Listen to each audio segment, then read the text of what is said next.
तो लोकसभा चुनाव से ठीक पहले उत्तराखंड में एक बार फिर से मूल निवास का मुद्दा जोर पकड़ने लगा है। भू कानून का मुद्दा। तमाम सामाजिक संगठनों ने 24 दिसंबर को दून में स्वाभिमान रैली को सफल बनाने के लिए कमर कस ली है। उस मुहिम में अब तमाम बड़े चेहरे जुड़ते जा रहे हैं। एक जन आंदोलन की बात की जा रही है। वीडियो संदेश वायरल हो रहे हैं। अब सवाल यह कि आखिरकार उत्तराखंड में राज्य स्थापना के बाद से ही हिमाचल प्रदेश की तर्ज पर सशक्त भू कानून लागू करने की मांग उठती रही, मगर 23 साल गुजरने के बाद भी आज तक उत्तराखंड को मजबूत भू कानून क्यों नहीं मिल पाया? मूल निवास जैसे मुद्दों से सुलझा हुआ राज्य क्यों नहीं बन पाया उत्तराखंड? सबसे पहले 2002 में सरकार की तरफ से यह कहा गया था कि राज्य के भीतर राज्य के लोग, सिर्फ जो बाहर के लोग हैं, वो 500 वर्ग मीटर की जमीन खरीद सकते हैं। लेकिन इस प्रावधान में 2007 में एक संशोधन कर दिया गया। 500 वर्ग मीटर वाला 250 वर्ग मीटर हो गया, यानी मानक बदला। फिर इसके बाद 6 अक्टूबर 2018 को सरकार ने संशोधन करते हुए अध्यादेश लेकर अब ऐसे में इस पूरे मुद्दे को लेकर एक बार फिर से सियासत हो रही है। अब सियासत के इतर बात उत्तराखंड की मूल भावना की करें तो भू कानून जरूरी हो जाता है। ऐसे में मांग यह की जा रही है कि धामी सरकार इस पर कदम उठाए। तो क्या कुछ बड़ा होने वाला है? और क्या ये रैली हुंकार 24 दिसंबर के बाद कुछ परिवर्तन का संकेत दे रही है उत्तराखंड के मानचित्र पर? आज इसी मुद्दे पर करेंगे बात। हमारे साथ जुड़ेंगे तमाम मेहमान, लेकिन पहले इस रिपोर्ट पर गौर फरमाएं।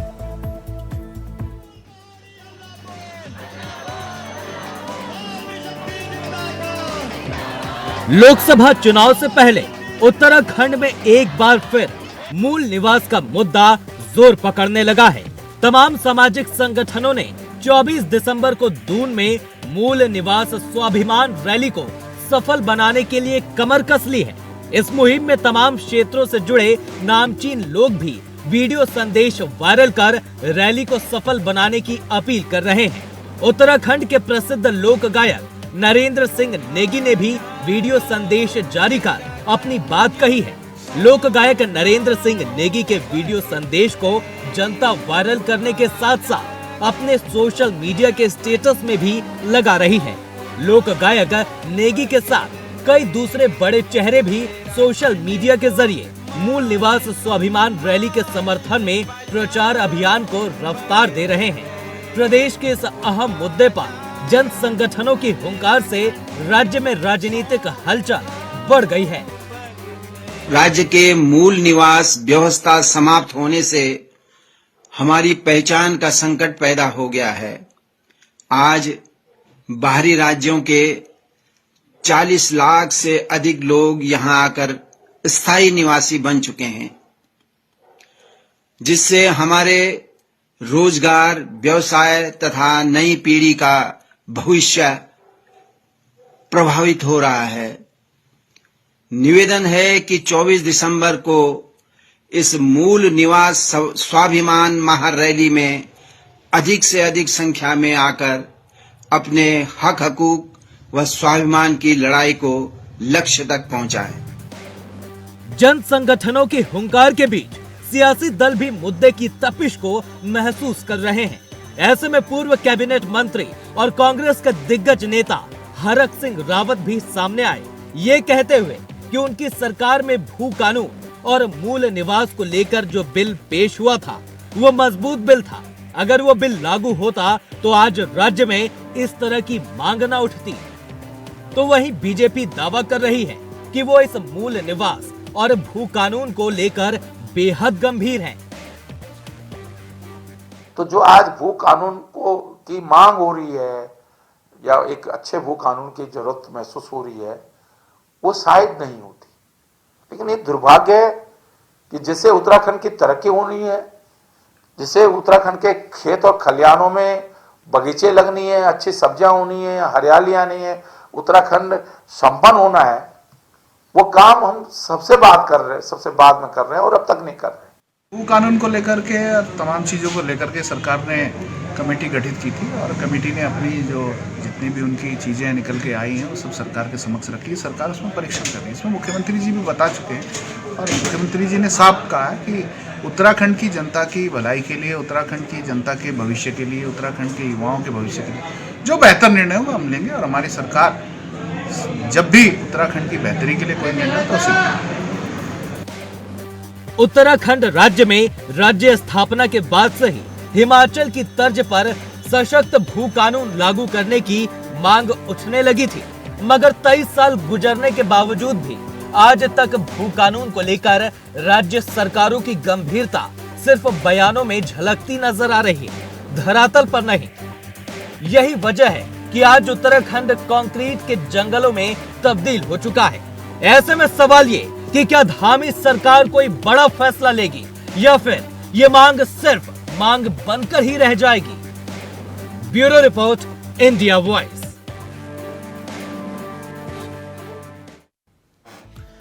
तो जन संगठनों की हुंकार, भू कानून को लेकर फैसला ले सरकार। सीधा रुख कर रहे हैं अपने मेहमानों की तरफ। आपको बता दें आज हमारे साथ इस चर्चा में जो मेहमान शामिल हो रहे हैं, ये तीनों मेहमान आपकी स्क्रीन पर आ चुके हैं। हमारे साथ इस कार्यक्रम के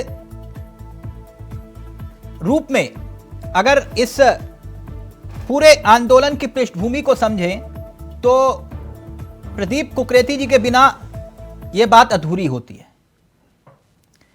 राज्य आंदोलनकारी हैं और लंबे समय से इस पूरे मुद्दे को लेकर संघर्ष कर रहे हैं। तो खास तौर पर प्रदीप जी, इस कार्यक्रम में जुड़ने के लिए दिल से आभार आपका, बहुत बहुत शुक्रिया। शीशपाल जी हमारे साथ जुड़े हुए कांग्रेस के चेहरे हैं और सुनीता विद्यार्थी जी बीजेपी का चेहरा है। राजनीतिक दृष्टिकोण से नहीं, आज एक उत्तराखंडी होने के नाते मैं आप तीनों के पास जाऊं उससे पहले प्रदीप जी, तमाम तरह की भ्रांतियां हैं, तमाम तरह के राजनीतिक षड्यंत्र हुए इस पूरे मुद्दे को लेकर।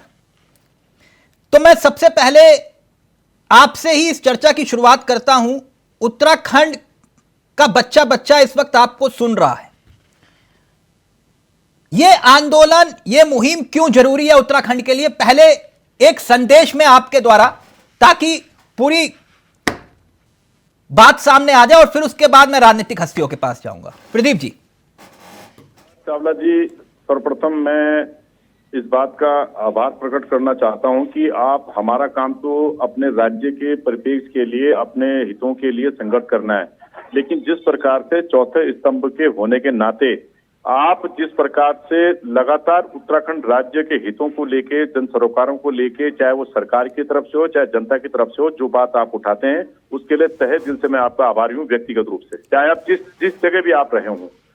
तो निश्चित रूप में मैं एक बात ये कहना चाहता हूं कि इस प्रदेश की जो गठन हुआ था वो मुझे बताने की जरूरत इसलिए नहीं है, लेकिन फिर भी गाय बगाए दिल से निकलता है कि 42 से ऊपर शहादतें इस राज्य के लिए दी गई और 42 शहादत देने के बाद अगर 23 साल बाद भी हमें पीछे मुड़ के देखना पड़ रहा है कि तत्कालीन उत्तर प्रदेश में, मैं समझता हूं कि शायद जिस प्रकार के कुछ जो हमारे मौलिक अधिकार थे, जिसमें हमारा जो एक डोमिसाइल होता था, जिसको हम हिंदी में अगर हम मूल निवास कहते हैं, जो यहाँ की दैनिक भाषा में जिसको हम कहें, तो वो मूल निवास में हमारे को क्लास 3, क्लास 4 में हमारे को रोजगार मिल जाता था।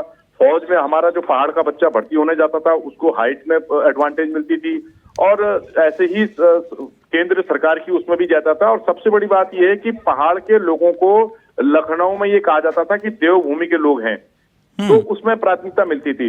अब हम चलते चलते, इसमें कोई दो राय नहीं कि उत्तराखंड विकास के पथ पे लगातार आगे बढ़ रहा है, इसमें कोई दो राय नहीं है, लेकिन विकास की दौड़ में, उस अंध दौड़ में हमारे जो हम लोगों को लेके, जो रोजगार को लेके, तमाम चीजों को लेके हमने जो सोचा था, अपने संस्कृति को लेके, अपने जो 9 जिले मेरे पहाड़ के जो हैं, जिनको लेके, जिस उद्देश्य को लेके इस राज्य की परिकल्पना की गई थी, वो बेरोजगार आज की तारीख में उसे अच्छी शिक्षा मिल रही है, संसाधन अच्छे जुट गए हैं, माता पिता किसी भी उसमें जो है मेहनत करके अपने बच्चे को अच्छी शिक्षा दे रहे हैं, जबकि हमारे जमाने में भी माँ बाप मेहनत करते थे लेकिन तब सीमित साधन थे। हम प्राइमरी स्कूल करते थे, इंटरमीडिएट जाते थे, जूनियर हाई स्कूल सब करने के बावजूद उस तरह की उच्च शिक्षा की व्यवस्थाएं नहीं थी। आज हमारे बच्चे अच्छी उच्च शिक्षा ले रहे हैं, सब चीज फार्मा से लेकर तमाम तकनीक शिक्षाओं करने के बाद भी आज हमारे हाथ में जब नौकरी की या स्थानीय हकों की या कोई भी जब इस तरह की योजनाओं की बात आती है, उसमें हमारे हाथ में जब हम प्रमाण पत्र की बात करते हैं तो हमारे को अस्थायी प्रमाण पत्र हाथ में दिया जाता है, जबकि हमें जो डोमिसाइल जो मिला करता था,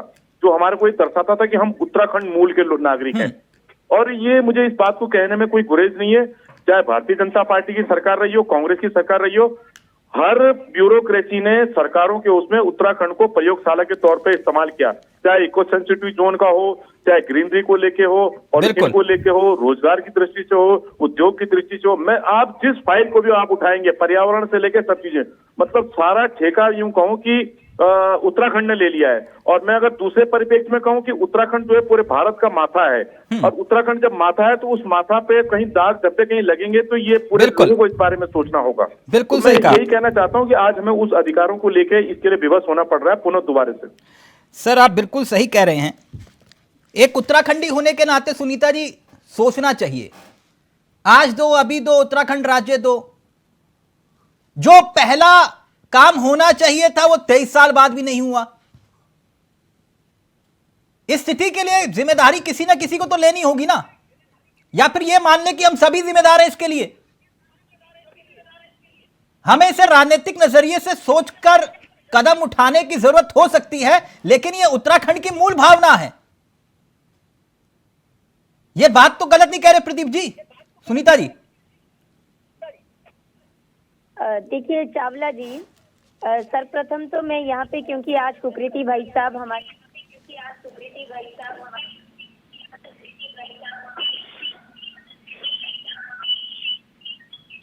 सुनीता जी आपके ऑडियो में दिक्कत आ रही है मैडम।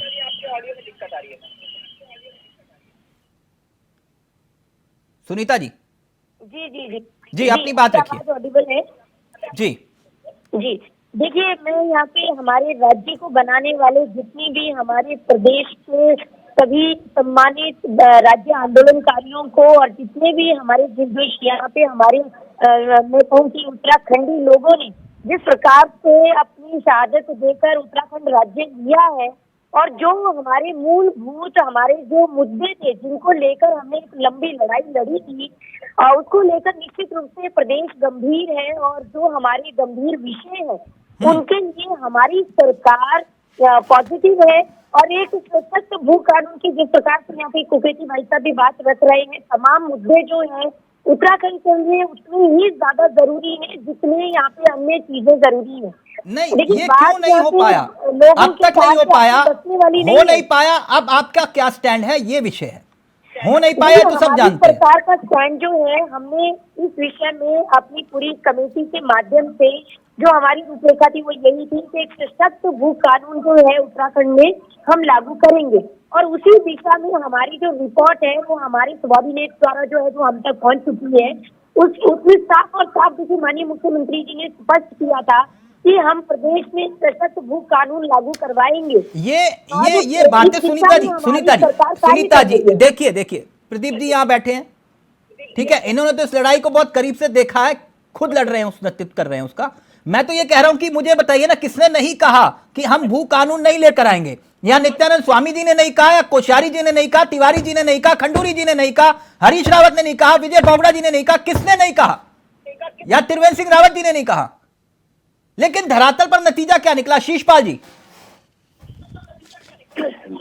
देखिए तिलक जी, जो मूल निवास और भू कानून की मांग है, ये लगातार राज्य के सामाजिक संगठनों, राजनीतिक संगठनों, आंदोलनकारी संगठन लगातार उठा रहे हैं। 2024 के विधानसभा 22 के विधानसभा चुनाव से पहले ये मुद्दा बहुत जोर शोर से देहरादून ही नहीं दिल्ली तक और प्रवासियों के बीच में प्रमुखता के साथ उठा, और तब भाजपा ने जो है वादा किया था प्रदेश की जनता से कि हम जो है कठोर भू कानून लागू करेंगे। उसके बाद एक समिति भी बनी, समिति की जो रिपोर्ट आई वो भी लगभग 8-9 महीने से ज्यादा का समय हो गया, लेकिन वो पता नहीं कहाँ धूल फांक रही है, वो समिति की रिपोर्ट बाहर ही नहीं आ रही। उसमें हमने तब कहा था कि भैया इसको जो है सार्वजनिक पटल पे रखिए, विधानसभा में इसको बिल के रूप में लेके आइए, और इसमें हिमाचल की तर्ज पर जो है ये कानून बनना चाहिए, क्योंकि 2018 में जो उत्तराखंड भूमि अधिनियम में उद्योगों के नाम पर जो संशोधन किया था, जो यहाँ पर एक किसान की परिभाषा थी 12.5 एकड़ या 260 नाली, उसको भी बदल करके अनलिमिटेड कर दिया।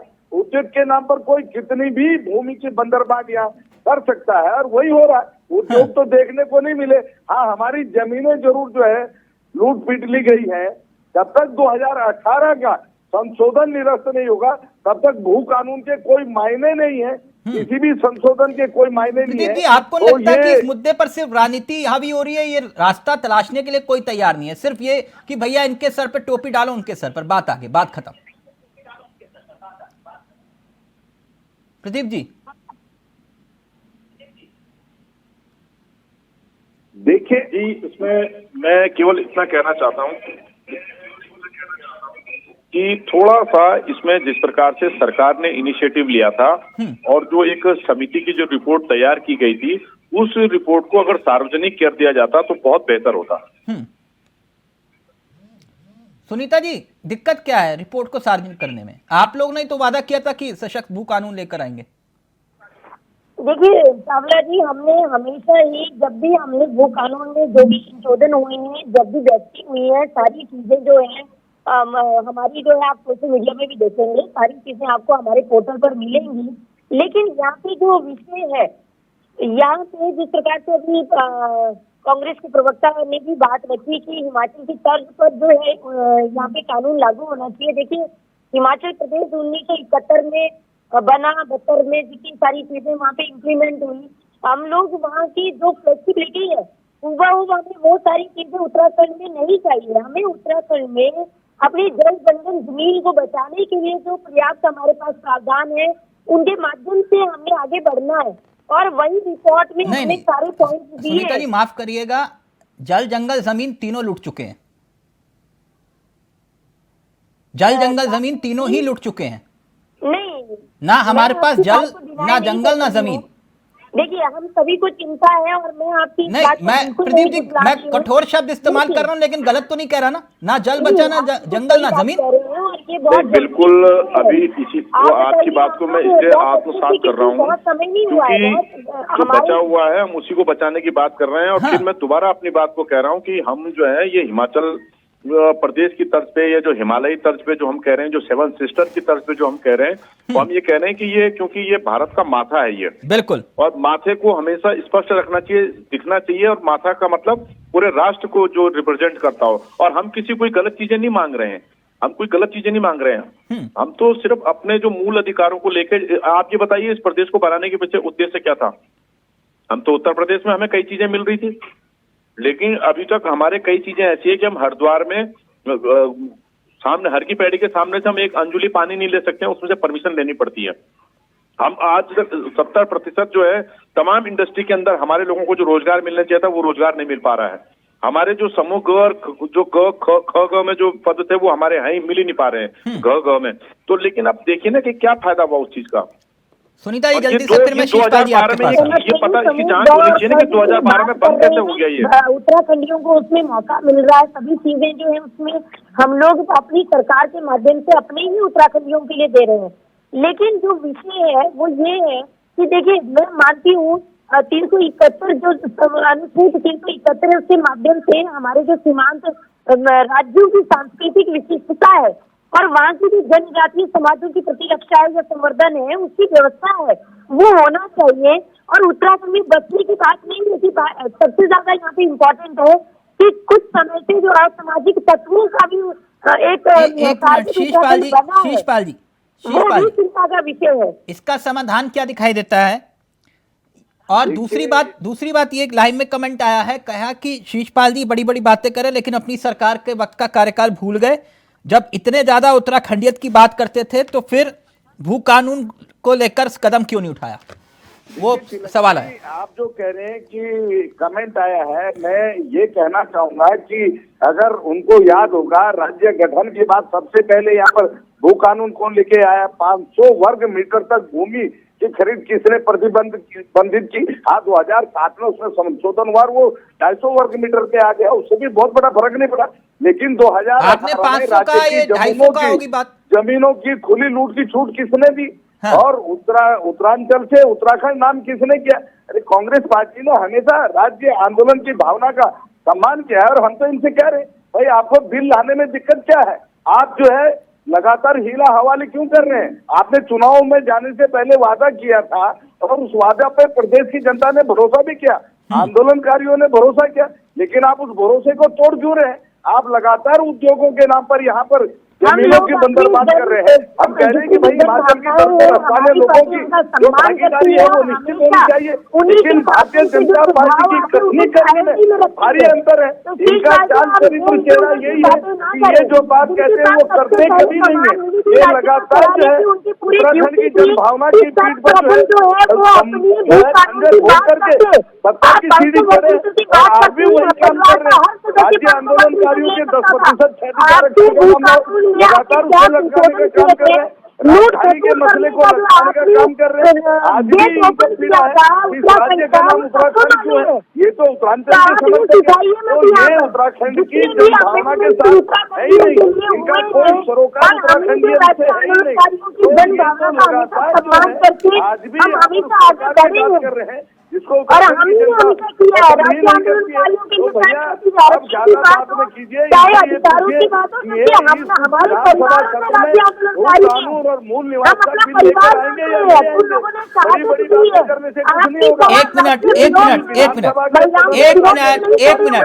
एक मिनट, बीजेपी कांग्रेस मत करिए शीशपाल जी, सुनीता जी, ये विषय बहुत गंभीर है, इसकी गंभीरता का एहसास होना चाहिए, समझिए इस बात को। शीशपाल जी, सुनीता जी, अगर 23 साल में हम राज्य आंदोलनकारियों की बात करते हैं जिनकी वजह से देश के मानचित्र पर उत्तराखंड आया, जिनकी वजह से आप लोग विधायक और मंत्री बने, उनके चिन्हीकरण का काम तो पूरा नहीं कर पाए आप लोग।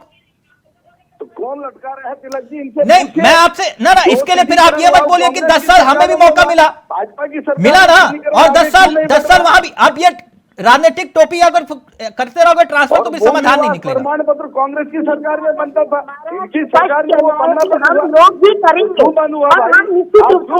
आप लोग शीशपाल जी, सुनीता जी, प्लीज ये सम्मान नहीं होता कि ठीक है मुख्यमंत्री जो भी बने सबसे पहले कहां गाड़ी मुड़ती है, कचहरी चले जाओ, प्रणाम करो, राज्य आंदोलनकारियों को 10-15 फोटो खींचेगी, बात खत्म ना। क्यों? जिनकी वजह से हम राज्य में मुख्यमंत्री बने, मंत्री बने, विधायक बने, आपने क्या सम्मान किया? वही राज्य आंदोलनकारी जो है शराब के ठेके पर जाके काम कर रहे हैं, जिसके खिलाफ लड़ाई लड़ी, और इसके लिए हम एक दूसरे को कसूरवार ठहराएंगे। शीशपाल जी, सुनीता जी, प्रदीप जी, सरकार से चाहते क्या है और समाधान क्या है इसका?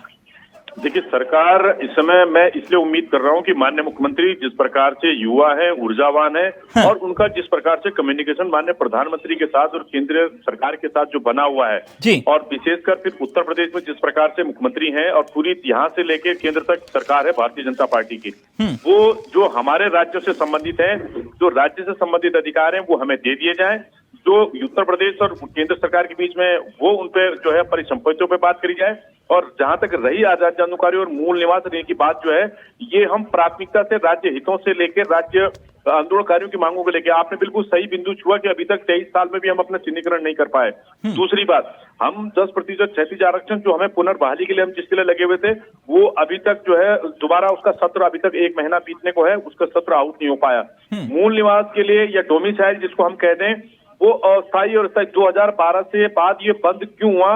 माननीय मुख्यमंत्री इसकी जांच कराएं कि आखिर ये किस अधिकारी ने हिमाकत करी या कहां से ये गैप हुआ कि जो हमारे को जो डोमिसाइल मिलता था वो मैं कहता रहा हूं कि भगवानपुर का सैनी परिवार है, या जो मेरे शिमला बाईपास से लेके तमाम तराई के जो क्षेत्र हैं उसमें हमारे मुस्लिम परिवार से, दलित समाज से, पिथौरागढ़ से लेके चकरोता, चमोली, तमाम जिलों के लोग जो हैं वो उन अधिकारों से वंचित रह गए। जो योजनाएं सरकार अच्छे के लिए निकाल रही है, लेकिन उन अधिकारों का जो सदुपयोग है वो कोई तीसरा, पांचवा, नौवां आदमी सदुपयोग कर रहा है। हम 94 में भी सड़कों पे थे और आज भी सड़कों पे, तो इस बात की पीड़ा मुझे है। बिल्कुल सही कहा आपने। सुनीता जी, आप समझ रहे हैं मूल भावना प्रदीप जी क्या कह रहे हैं? ये समझिए कि अभी भी सरकार के प्रति, सरकार के चेहरे के प्रति विश्वास है उनका। उनका कहना यह है कि भाई धामी सरकार फैसले ले रही है, इसमें कोई दो राय नहीं, और धामी जी इसको कर सकते हैं, तो इसमें दिक्कत क्या है? वो ये कह रहे हैं, उनका विश्वास है उस व्यवस्था में अभी भी। चावला जी, हमें लगातार उनका सहयोग मिलता है और हम, मैंने कहा कि प्राथमिकता के आधार पर जितने भी इन्होंने अपने वो चीजें रखी हैं, उनको प्राथमिकता के आधार पर हमारी सरकार कर रही है। और निश्चित रूप से देखिए, जो भी वायदे हमारी सरकार ने किए हैं, मैं बाकियों की बात नहीं कर रही, जो हमारी सरकार ने वायदे किए हैं उसको पूरा करने के लिए हमारी सरकार पूरी जो प्रतिबद्ध है और हम ही करेंगे। निश्चित रूप से जो भी चीजें हैं हम प्रायोरिटी के आधार पर करेंगे। और कब तक? देखिए, अभी रिपोर्ट आ गई है, जल्द ही सत्र होगा, सत्र में ये सारी चीजें आएंगी। नहीं, कब तक? सरकार से जो भी हमारी सुनीता जी, के विषय में भी हमारी सरकार ने डबल इंजन, सुनीता जी, ठीक है, डबल इंजन की सरकार आपने करना है, आप ये कह रहे हो कब तक? तारीख बता दीजिए, बात खत्म हो जाए। देखिए, मैं चाहूंगा भी, मैं तो चाहती हूँ आज ही हो जाए। तो फिर कौन रोक रहा है आपको? के परिवार से मैं तो कहती हूँ हमारी सुनीता जी, कौन रोक रहा है फिर आपको? हो जाए, तुरंत हो जाए। नहीं, आपको कौन रोक रहा है? दीजिए ना, मोदी जी की गारंटी दे दीजिए। देखिए, मोदी जी की गारंटी निश्चित रूप से है कि जो भी हमारी सरकार ने वायदे किए हैं, मैं आप सबको आश्वस्त करती हूँ। नहीं, एक ही वादा पूरा कर दीजिए, ये भू कानून वाला। मैं लोकायुक्त की बात ही नहीं कर रहा, भू कानून वाली बात। कानून की बहुत ज्यादा आवश्यकता है और होना चाहिए। हमारी सरकार उस दिशा में आगे बढ़ रही है। ठीक, शीशपाल जी, फाइनल कमेंट आपका। आपको बोल रही हूँ कि आश्वस्त रहिए। क्या 24 से पहले ये मुद्दा बन रहा है क्या? देश को आगे ले जाने के लिए हर तरीके से पूरा उत्तराखंड का जनमानस मूल निवास और कानून की मांग को लेकर के 24 तारीख को सड़कों पर उतर रहा है और ये लगातार तब तक उतरता रहेगा जब तक जो है जन भावना को सरकार मान नहीं लेती। बेसिक बस करो, अब ये मत बोलो कि हमारी वजह से सड़कों पर उतर रहे हैं। भू कानून, राजधानी और आंदोलनकारियों के मुद्दे पर डबल इंजन क्यों हाथने लगता है? मैं यही पूछना चाहता हूँ, डबल इंजन इन मामलों पे आगे कदम क्यों नहीं बढ़ाता? मैं सिर्फ एक ही बात पूछना चाह रहा हूं कि आप सब मिलकर राज्य आंदोलनकारियों के सम्मान की बात करते हैं, लेकिन ये तमाम ऐसे मुद्दे आज भी अनसुलझे हैं जिसका जवाब हर कोई चाह रहा है। ये हर उत्तराखंडी का मुद्दा है, समझते क्यों नहीं है शीशपाल जी? हर उत्तराखंडी का मुद्दा है। मैं वही कह रहा हूँ भाई, उत्तराखंड की जन भावना का सम्मान होना चाहिए। हर उत्तराखंडी अगर मूल निवास और भू कानून की मांग कर रहा है, आंदोलनकारियों के सम्मान की बात कर रहा है, तो भैया सरकार को उसका आगे बढ़ने से रोक कौन रहा है? चलिए, ठीक है, ठीक, थैंक यू सो मच। वक्त इजाजत नहीं दे रहा। प्रदीप जी, बहुत बहुत शुक्रिया सर, बहुत बहुत शुक्रिया, आपने वक्त दिया अपना, बहुत बहुत शुक्रिया। तो ये बहुत गंभीर मुद्दा, अब इसको लेकर सरकार क्या कदम उठाती है, लेकिन इतना जरूर है, राज्य आंदोलनकारी कह रहे हैं कि धामी सरकार इस पर फैसला लेगी तो बेहतर होगा, और अब गेंद धामी सरकार के पाले में है। नमस्कार, जय हिंद, जय भारत, जय उत्तराखंड।